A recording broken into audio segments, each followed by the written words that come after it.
Yes, good morning, everyone, and welcome back to the Football Tribe UG channel. Robert Kesakos is your usual suspect. Welcome back to yet another live broadcast on your favorite football updates channel. It's a pleasure to be back on this beautiful Friday morning, the 9th of September, 2026.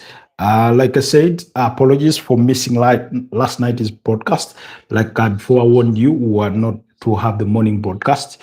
But I did make it back on time for our evening broadcast, but I was too exhausted to give you the positive vibes and energy that you all expect of me when I do show up on the channel. So I was too fatigued for life. Even as I speak, my body is yet to recover from that bit of tiredness. You know, it does feel like it did not have sufficient sleep, but it's all good. We'll have to, we have to get the work done. We have to get things going, uh, and make sure things return back to normal. But I hope you're having a beautiful Friday morning. I will be talking about the return of the Africa Cup of Nations on match day. Sorry, on match day on the quarterfinals. We'll be talking about that AFCON, and then we'll also discuss the missed opportunity by Arsenal. We'll be talking about some statistics, and we know that the weekend will come. But for the Premier League, it will be missing. It will be in absentia because we are going for the FA Cup. So, hi, Yijit.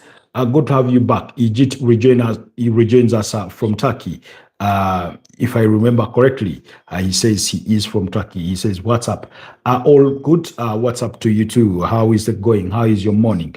I understand we do have the same time zone with Turkey, so it should be about 49 minutes past at 9 a.m.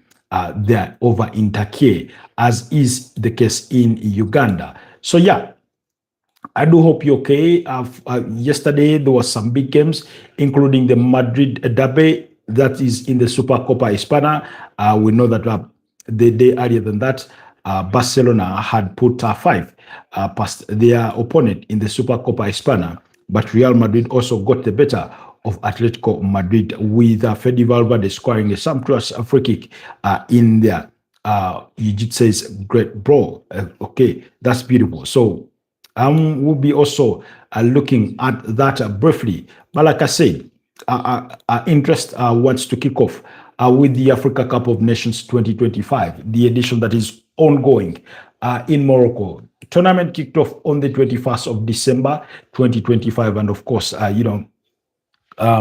transitioned into 2026 with the final set to be played next weekend, next Sunday. That will be the 18th of January. That's when we should expect the final. Of course, the semifinals will be played in the course of midweek, and then we'll also have the third place playoff to be played on the Saturday, the 17th of January. Which one is your favorite team?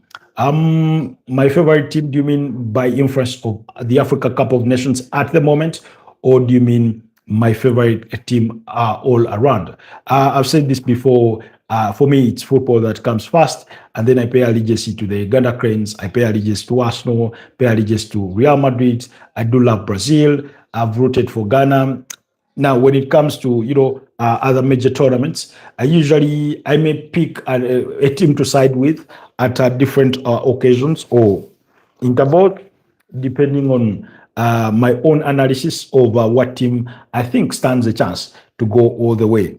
In this particular Africa Cup of Nations, following the exit of the Uganda Cranes, my allegiances were with Democratic Republic of Congo for reasons that I've discussed here before, largely because of Sebastian Desabre, their manager who was formerly with the Uganda Cranes, but they too were knocked out at the expense of Algeria, who knocked them out at the round of 16 by goal to nil that goal scored in the 119th minute of extra time. So, speaking of the quarterfinals, they do get underway today when Mali take on Senegal at 7 p.m., while the late kickoff will be between Cameroon and the hosts of Morocco. So if there's anything you hope to miss, let it not be any of these fixtures, because we are at the last 8 of the tournament and are seeking to find out who the final 4 will be. And I've given you how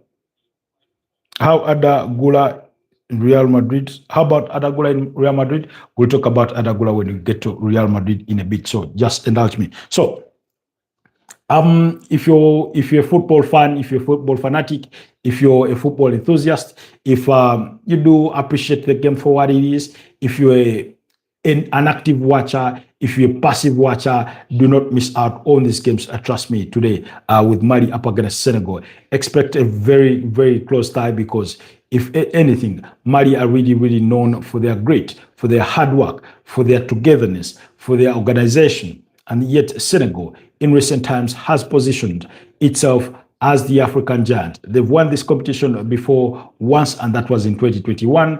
And of course, Cisse, their manager, but they do have equally a very, very decent squad that includes the likes of Idris Kanagay, Sadio Mane, Kalidou Koulibaly, who I suspect should be suspended for this game following the red card he suffered. Maybe this is the opportunity. Is it the time for him to return? But yeah, expect a very, very closely contested fixture, even though I think Senegal will get the better of Mali and advance to the semi-finals. And then the hosts between, the host Morocco taking on Cameroon later on in the day at 10 p.m. Does promise to be another very, very entertaining fixture. If there's one thing I know about African football, is that those West African teams are not afraid to take on their North African counterparts and even get the better of them. In any case, if you need a quick reminder of that, you have to make reference to the 2021 AFCON final, in which Senegal got the better of Egypt after a goalless draw in normal time, or in regular time, they won it 4-2 on penalties. So there's that. While Cameroon, I think, by measure of their own pedigree, having won the competition as many as 5 times, the last coming in 2017, and in fact, when you go back to that edition of 2017, you'll find that they did beat up against, they beat up against Egypt by 2-1 to win it for the edition that was hosted in Gabon. Nonetheless, I do not know whether it is out of sheer objectivity or it's out of a certain level of wishfulness that Morocco do advance, because usually I do love it when a host nation goes far. The competition gets even more interesting. The competition gets all the visibility that we want it to have. The competition gets the numbers we want it to have in terms of stadium, appearances and all things like that. Nonetheless, it should be on merit. Morocco should merit themselves to be in the semi-finals if they want to be there. Cameroon should merit themselves to be in the finals. Now, it's not to say that if Cameroon advance at the expense of Morocco, the tournament will be less entertaining, but you want that enthusiasm, you want that heat of the moment of the host nation.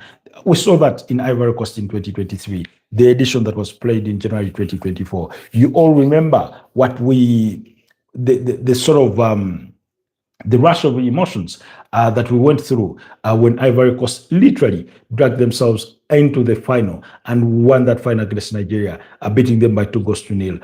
William Trust Ekong scoring the consolation for Nigeria, while Sebastian Hara and Frank Kessie scored the goals for Ivory Coast, who are under the charges of Emas Faye, to win their third, accolade of the Africa Cup of Nations. So those are the things we want to see. Those are the things we want to enjoy. That's why I'm rooting for the host to advance to the semi-finals. But at this stage, anybody can advance to the next stage, because all the countries that are out there are that good. It's only Mali that are into the quarterfinals and have never won the competition. Otherwise, Cameroon have won it 5 times. Morocco have won it once in 1976. Algeria won it in 2019. Then Nigeria have won it on 3 different occasions, their last being in 2013. and things like that. Egypt are the record champions with 7 times. Ivory Coast have won it 3 times, and they are the reigning champions. So the game between Algeria and Nigeria will come tomorrow, or Saturday, at the 10th of January at 7 p.m., while Ivory Coast will take on Egypt on the same day with their kickoff at 10 p.m. East African time. So we can leave it at that for the Africa Cup of Nations. Oh, but before we leave it at that, just briefly about the late kickoff between Cameroon and Morocco. Morocco, very, very interesting side. Brahim Diaz has done immaculately well in that Moroccan side. And I mean, you do love to see it. You do love to see it. I think if you are to ask me, some of the players that I've been really, really impressed with in this tournament have been Ivory Coast's Amadou Diallo, Brahim Diaz with Morocco, El is called El what? The guy that scores the volleys. His name is eluding me. His name is eluding me for a moment. But yeah, those are some of the players that have really, really, really caught my eye as are really, really impressive. So let's not miss out on that action when it comes today and tomorrow for the quarter finals of the Africa Cup of Nations. Then in the Super Cup, Spanish Super Cup, Real Madrid beat up against Atletico de Madrid by 2 goals to 1. Fede Valverde, like I told you, in the second minute, scored a brilliant free kick, while Rodrigo Goes scored the other to give Real Madrid the 2-0 lead before the 1 hour mark, while Alexander Soloth scored what turned out to be a mere consolation for Diego Simeone's side in the 58th minute. So that's what it was. And the day earlier than that, Barcelona had been in action, and they beat up against Athletic Bilbao by 5 goals to 0, with Ferran Torres, Fermin Lopez among the goal scorers, Badge, Rafinha with the brace. So those were the goal scorers. Excuse me, were the goal scorers in those respective, fixtures. So quickly, anyways, let's move away from all that and move on to what else we did witness. Yesterday, Arsenal played. Okay, before I go to Arsenal, let me respond to Yigiti's question. How about Adagula in Real Madrid? Adagula is a very, very interesting character of a player, one that has been really, really trusted by Xabi Alonso, who is accorded him a lot of playing time. He's a very, very talented player, a young player from Turkey. I find him very, very interesting. On numerous occasions, he's been linked with a potential move to Arsenal. I do not know the credibility, whether those reports do hold any credibility, but usually, because Real Madrid and Arsenal are not strangers to doing business together. You have to go back when Nicolas Anelka switched allegiances from Arsenal to Real Madrid for about £32 million. You do remember Arsenal getting Mesut Ozil. They've had Batista from Real Madrid on loan. They've had players like Dani Ceballos go to Arsenal on loan from Real Madrid, Martin Odegaard on loan initially, and then being transferred to Arsenal permanently.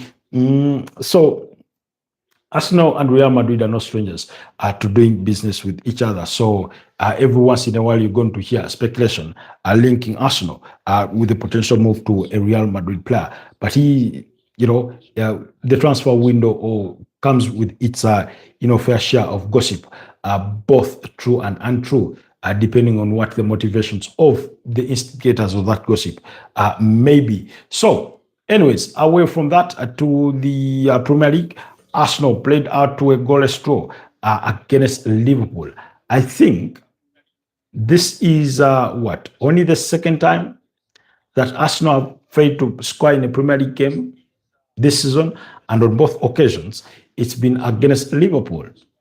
It's come against Liverpool.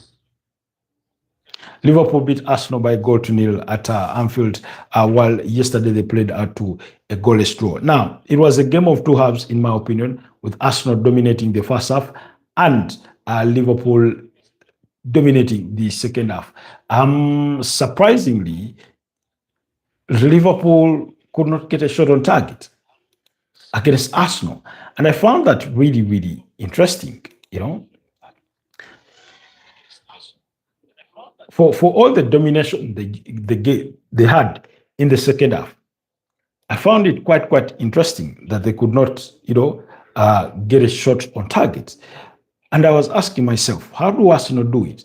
That even on a day when they are not being dominant on the ball, somehow they still deny you the spaces that you need to even hit the target, to even hit the target, to cause them any trouble. So if somebody tells you that Liverpool did not have a shot on target, you may be thinking to yourself, oh, maybe Arsenal were all over them. Yeah, Arsenal was all over them in the first half because Arsenal seemed to play with a different energy. They're quite ambitious. They were quite very imposing in winning the ball back quickly.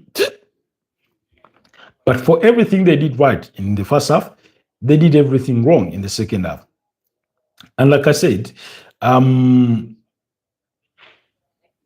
Liverpool dominated possession to the tune of 52% compared to Arsenal's 48%. And according to the Premier League website, Liverpool had 8 attempts on goal, but none of them hit the target. Really, Arsenal had 4 on target.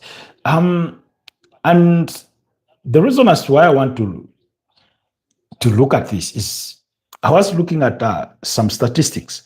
According to the Premier League website, when you go over some of the statistics there, the only thing that Arsenal have in their favor is that they have 10 clean sheets this season to David Raya's name. Otherwise, when it comes to the Premier League top scorers, you're not going to find an Arsenal player in the top 10. None. But Erling Haaland is in a league of his own, 20 Premier League goals. Thiago from Brentford is the one chasing him down with a tally of 16 goals. Antoine Semenyo with 10. Dominic Calvert-Lewin with 9. Then you have a facet of players, the likes of Danny Welbeck, Hugo Ekitike, Jean-Philippe Mateta, and Bruno Guimaraes having 8 goals. Now, Newcastle's central midfielder in Bruno Guimaraes has more goals than any Arsenal player in the Premier League. Now, then when you go to the column of assists, again, you'll find that Arsenal do not have a single player there. Bruno Fernandes leads the way with 8, Ryan Cherki with 7, Jack Grealish with 6, Granit Xhaka, Mohamed Kudus with 5. Speaking of Mohamed Kudus, I know he did suffer an injury and has been ruled out until April. So you look at that and think to yourself, well, Arsenal, when it comes to top passes, when it comes to players who have passed the ball the most, it's Virgil van Dijk, Lewis Dunk, Joachim Anderson of Fulham, Johan Paul Van Hecke of Brighton, and Arsenal. The player they have in the top 10 is Martin Zubimendi, and he comes in 9th place.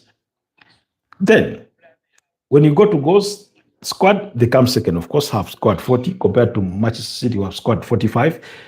This most of any other team. When it comes to tackles, 1, Arsenal nowhere in the top 10. When it comes to blocks, Arsenal nowhere in the top 10. When it comes to total passes completed, Arsenal come fourth in that table with about 10,338 passes. Now, one would be wondering, why am I bringing this art? The reason as to why I'm trying to bring this art is simply because usually a team that is at the summit of the table, of the Premier League table, will try to dominate many of these statistics to a certain great effect.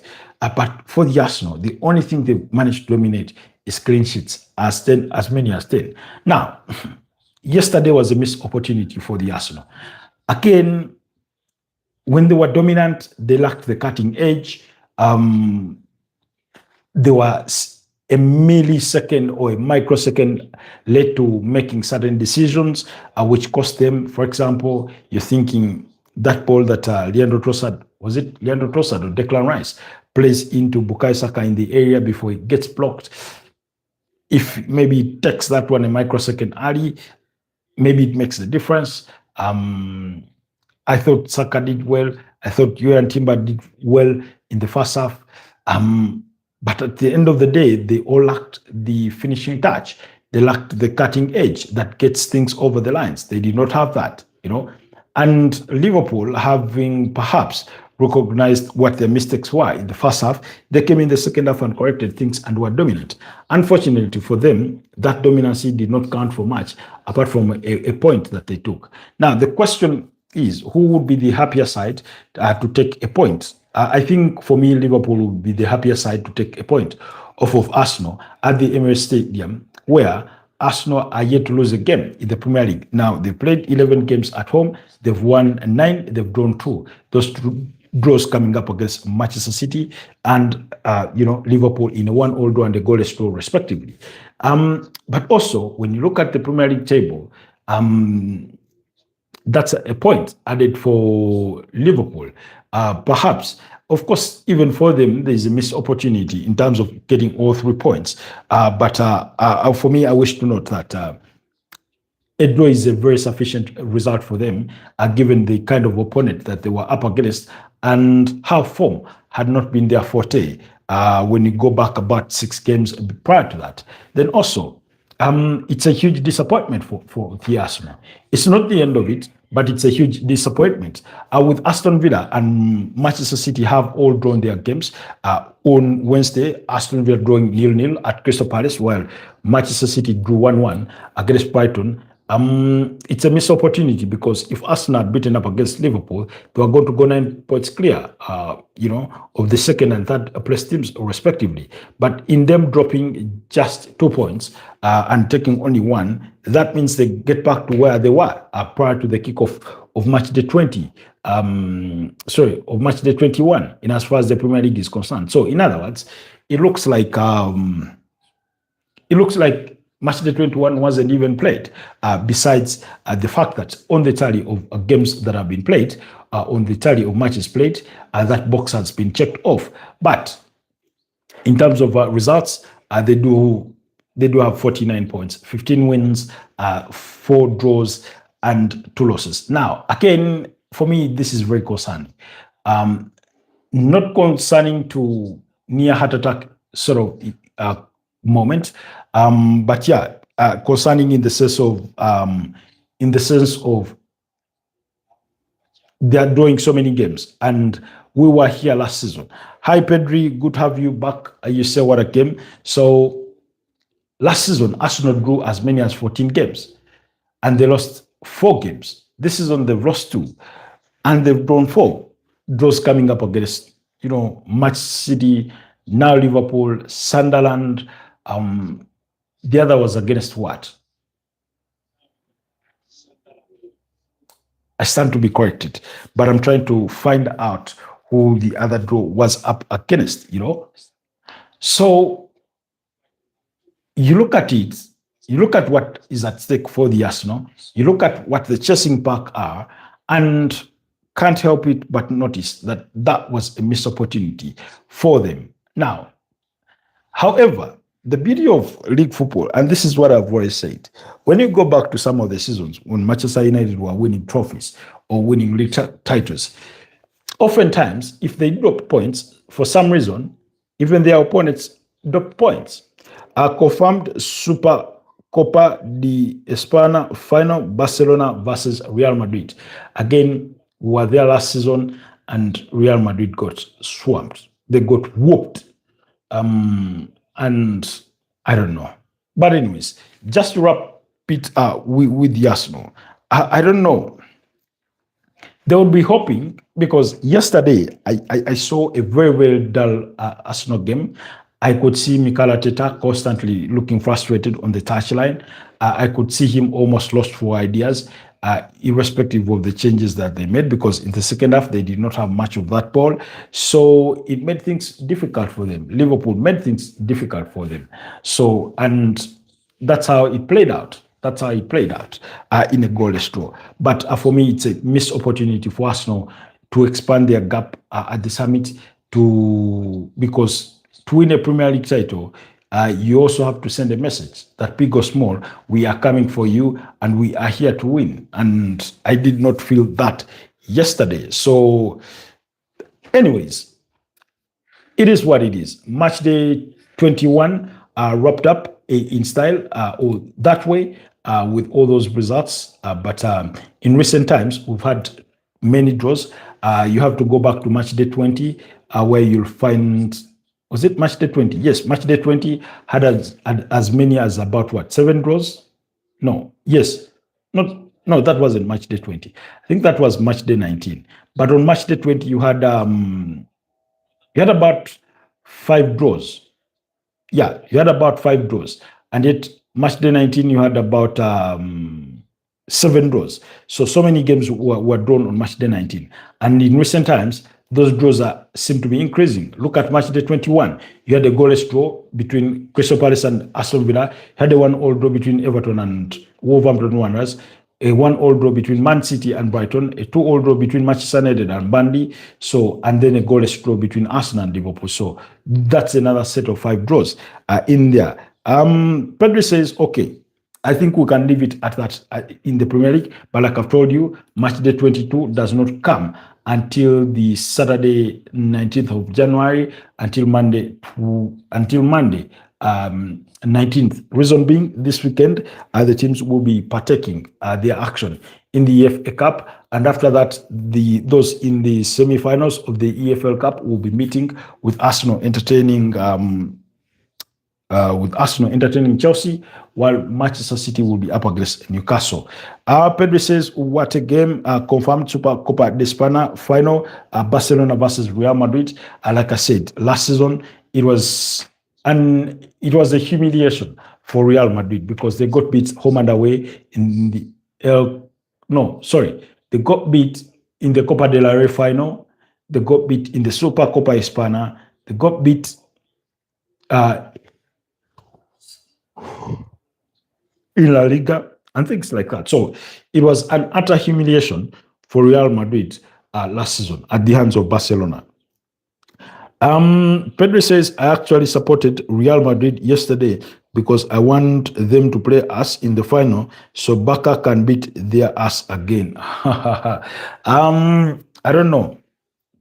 Do you anticipate Real Madrid will give you a much easier game as opposed to what Atletico would have given you? I don't know. What's the motive?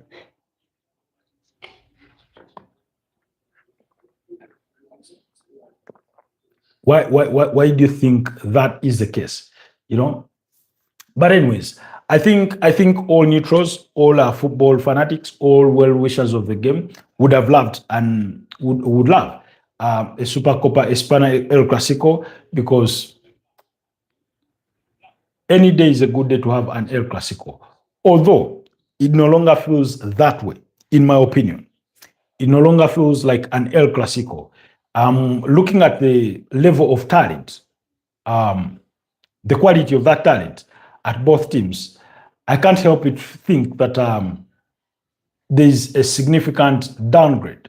Perhaps the rivalry, the fire of the rivalry still burns well within that team, really it still burns well within those teams. I do not feel that the quality is still as high. Go back to 2010 to about 2015-16, look at the quality of both teams and the quality that there is present day, in comparison. And sometimes you can't help but feel that something is missing in this El Clasico. And for me, it is with that kind of talent at the respective teams. Pedro says Real Madrid is so fun to play. I say it will be 4 a 4-0 win to Barcelona. Remember, Kylian Mbappe isn't available and Joao Cancelo will get involved. Pedri says, I still feel it is an El Clasico. You do not because you do not support both teams. And Nito is just missing Messi and Ronaldo. No.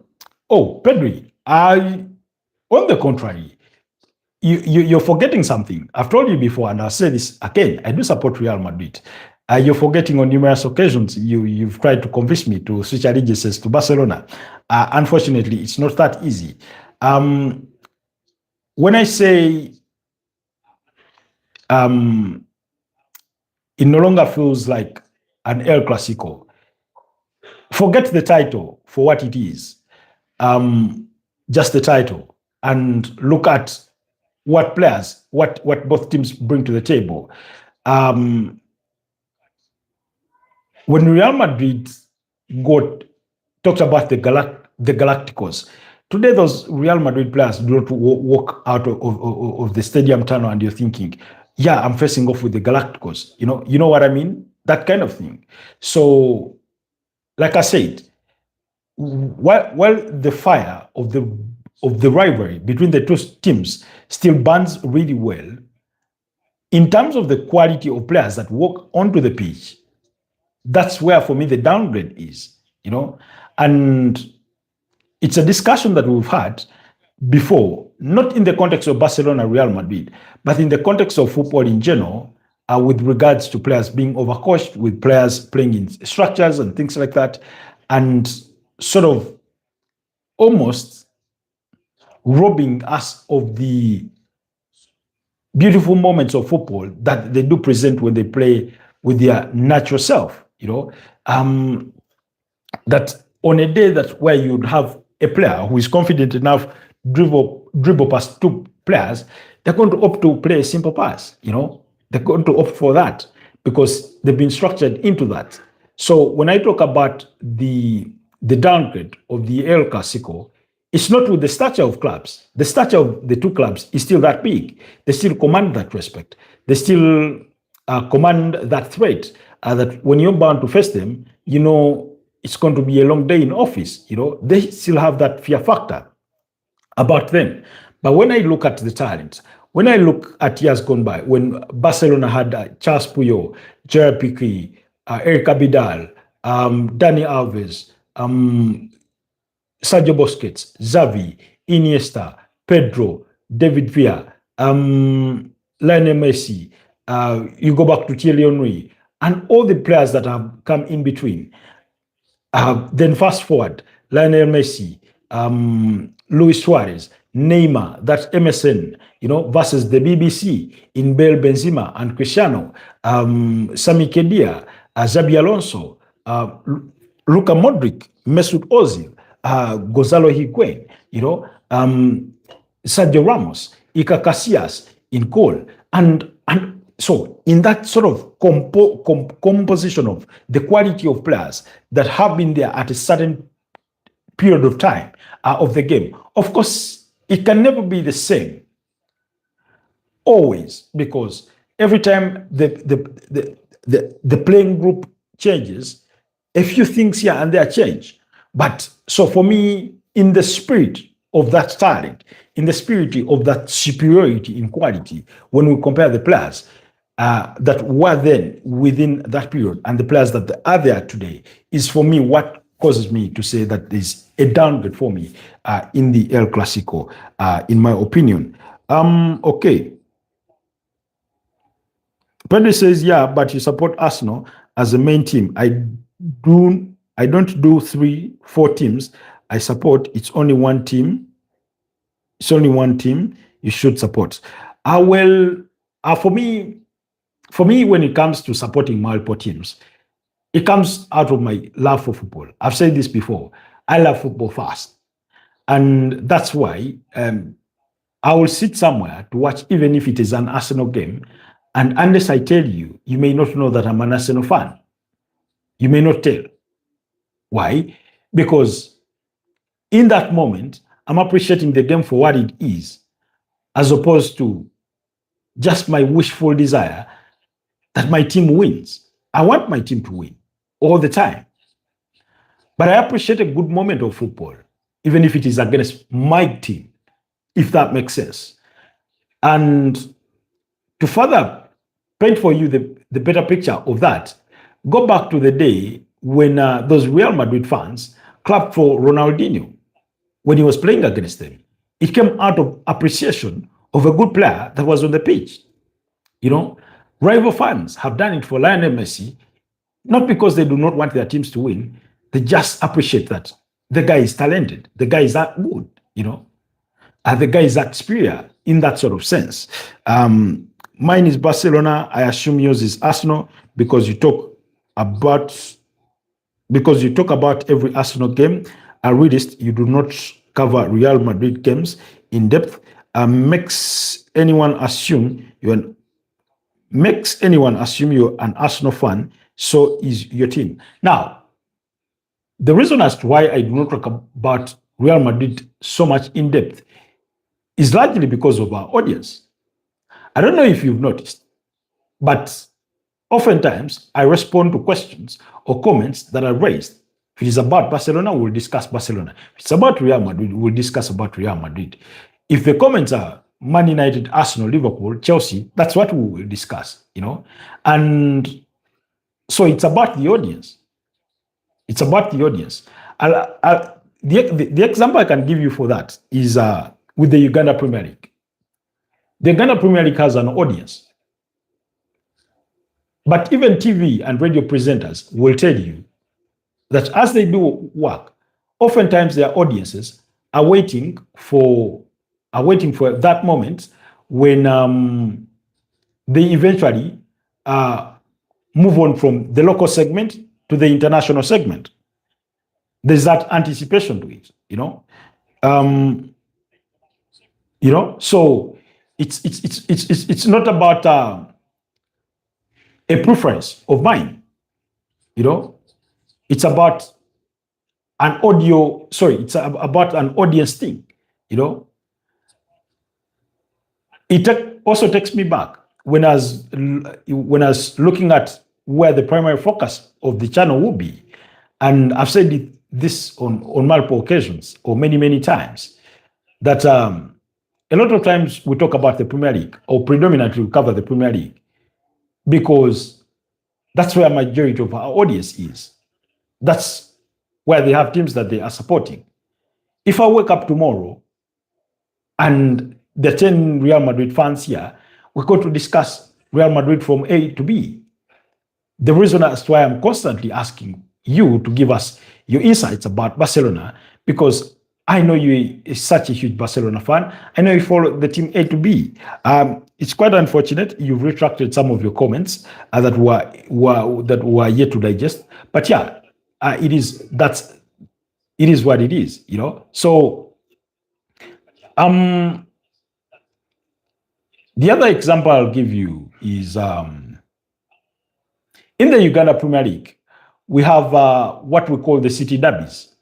When Villa meet Express, when Villa meet KCCA, when KCCA meet Express FC.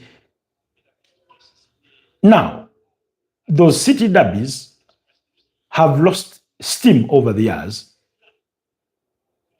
for a number of factors, but also the quality of players of present day compared to what the quality of players were in years gone by is not the same.